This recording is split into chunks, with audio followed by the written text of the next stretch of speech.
El forward es un contrato por medio del cual dos partes se comprometen a intercambiar un bien en un determinado momento futuro. Generalmente, una parte compra y una parte vende. Por eso hablamos de comprar forward o vender forward. Estos son contratos que se hacen directamente entre las partes. Se suelen llamar contratos over the counter o su sigla es OTC. Dado que es un contrato que se celebra directamente sin un mercado que lo regule ni lo tipifique, las partes tienen mucha flexibilidad para ponerse de acuerdo en determinadas condiciones. Por ejemplo, los bienes sobre los que se va a contratar, los precios, las fechas y las eventuales garantías que alguien quisiera pedirle a la otra parte.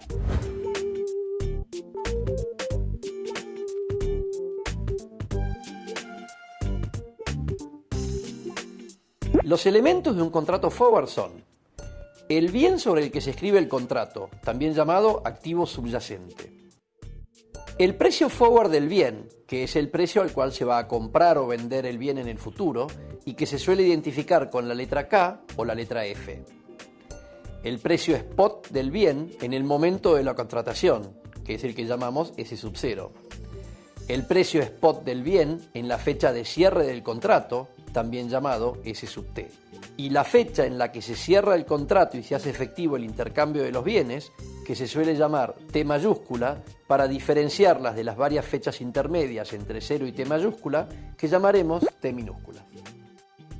Para comprender la mecánica del contrato forward, vamos a analizar el caso del comprador. Si al vencimiento del contrato el precio de mercado del bien es mayor al precio acordado por las partes, el comprador del forward tuvo una ganancia, dado que por medio del contrato está comprando un bien a un precio inferior a su precio de mercado. El comprador puede entonces ejecutar el contrato, comprar el bien pagando K y luego salir al mercado y venderlo a S sub T. Obviamente, y dado que S sub T es mayor que K, esta operación le generará un beneficio que es igual a S sub T menos K. Si al vencimiento del contrato el precio de mercado del bien es igual al precio acordado por las partes, el comprador del forward no gana ni pierde con su contrato, ya que compraría un bien al mismo precio al que lo puede conseguir en el mercado. Por ello, su beneficio sería igual a 0. Si al vencimiento del contrato el precio de mercado del bien es menor al precio acordado en el contrato, entonces el comprador del forward tiene una pérdida, dado que está obligado a comprar un bien a un precio que es superior a su precio de mercado. Para entender mejor este instrumento, vamos a hacer un sencillo ejemplo numérico.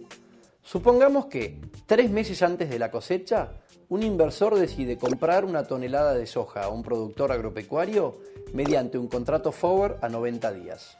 Supongamos que acuerdan un precio de ejercicio de $310 la tonelada. Al vencimiento del contrato, el tenedor del forward estará obligado a comprar la tonelada de soja al precio acordado por las partes. Obviamente, si a la cosecha el precio spot de la soja es mayor a 310, el comprador habrá hecho un buen negocio por haber comprado barato, mientras que si el precio fue inferior, habrá resultado un mal negocio. Esta tabla nos ayuda a comprender el beneficio del comprador de un forward para cada nivel de precio spot de la soja a la fecha de vencimiento del contrato. Graficando los datos de la tabla, podemos ver el beneficio del comprador de un contrato forward a diferentes niveles de precio spot de la soja al vencimiento. Como siempre, en el eje de abscisas medimos el spot del activo subyacente en la moneda funcional de la empresa y en el eje de ordenadas el beneficio de la operación en esa misma moneda comparado con el beneficio que se hubiera obtenido si el precio al vencimiento hubiera sido igual al precio del contrato. Vemos que la recta que grafica el beneficio del comprador corta el eje de abscisas en K y tiene una pendiente de 45 grados, pues por cada dólar de aumento del precio del bien se generará $1 de ganancia y por cada dólar de disminución del precio spot del bien se generará $1 de pérdida. Es importante notar que el comprador de un forward no tiene límite superior a su ganancia, pero tiene un límite inferior a la pérdida. Esto ocurre porque no hay un límite superior en los precios de los bienes y hay un límite inferior dado porque cuando el precio llega a 0 ya no puede seguir bajando. Mirando el gráfico, vemos que la posición del comprador de un forward es igual a la posición long. Esto es porque quien compra un bien en el mercado forward está generando una posición long en ese bien. El caso de la venta forward es análogo. Quien vende forward se compromete a entregar un bien en un momento futuro a un precio preestablecido. En este momento es importante hacer una aclaración. Cuando analizamos un contrato, cuando analizamos una posición, cuando analizamos un instrumento derivado, lo hacemos individualmente. Es decir, si decimos que nos comprometemos a entregar un bien, estamos analizando solamente eso. No vamos a considerar que tenemos ese bien, lo que constituiría una posición long independiente. Haciendo un razonamiento análogo al del comprador del forward, vemos que el vendedor del forward tiene una ganancia si al momento del vencimiento de la operación el precio spot del bien es menor al precio al que se acordó la venta. El vendedor del forward no gana ni pierde si el precio spot al vencimiento del bien vendido es igual al precio de contrato. El vendedor del forward genera una pérdida si al vencimiento el precio spot del bien vendido es mayor al precio del contrato. Y el vendedor del forward genera una ganancia si el precio spot al vencimiento es menor al precio del contrato. Tomando el mismo ejemplo de la tonelada de soja. Supongamos que un inversor vende a 3 meses una tonelada de soja que no tiene a un precio forward de $310 por tonelada. El beneficio del inversor a cada nivel de precio de la soja se puede ver en la siguiente tabla. El cuadro nos grafica el beneficio del vendedor de la soja forward a cada nivel de precio de la soja al vencimiento. Como vemos en el gráfico, los beneficios del vendedor de un forward constituyen una posición short, generando una posición exactamente opuesta a la del comprador del mismo contrato.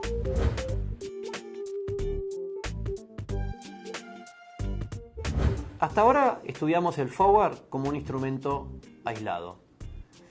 Ahora vamos a pasar al estudio del forward como un instrumento de cobertura de riesgos.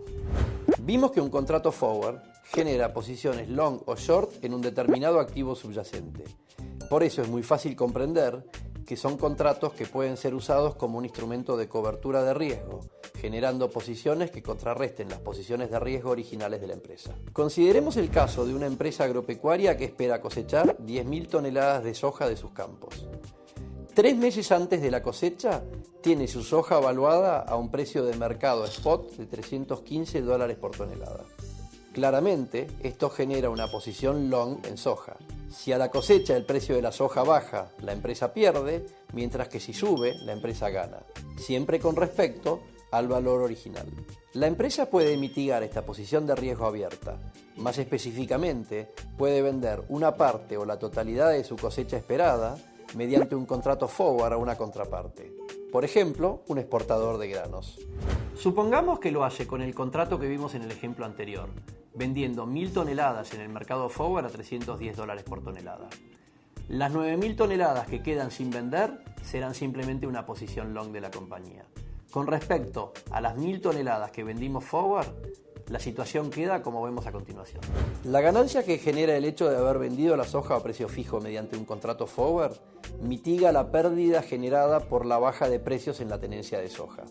Análogamente, frente a una suba de precios a la cosecha, la empresa resigna esa ganancia. Es decir, ambas posiciones se contrarrestan mutuamente. Al celebrar el contrato forward, la empresa ya conoce con seguridad el valor de sus 1.000 toneladas de soja a la cosecha. Es decir, elimina el riesgo de precio de la soja. Vemos que los beneficios resultantes de la posición de riesgo original y de la cobertura del mercado forward se compensan mutuamente y la posición resultante tiene un beneficio que es independiente del precio de la soja al vencimiento. Es interesante notar que, si bien en este caso la posición resultante queda negativa en menos $5.000 y se grafica por debajo del eje de abscisas, este no es el costo de la cobertura. De hecho, es común que los precios forward de los commodities estén por encima del precio spot, y en ese caso la posición resultante sería positiva y se graficaría por encima del eje de abscisas. El verdadero costo de la operación de cobertura en el mercado forward es que la empresa deja de tener una potencial ganancia para eliminar la posibilidad de una potencial pérdida. Es decir, para no correr el riesgo de estar en la zona sombreada de rojo en el gráfico, deja de tener la posibilidad de situarse en la zona sombreada de verde. El caso de la cobertura de una posición short con un long forward es análogo y la mecánica de cobertura es idéntica a la que acabamos de demostrar. Es importante destacar que la flexibilidad que generan estos contratos al ser contratos directamente entre partes sin un mercado que los tipifica, tienen al menos tres riesgos adicionales que vale la pena considerar. Por un lado tenemos un riesgo crediticio.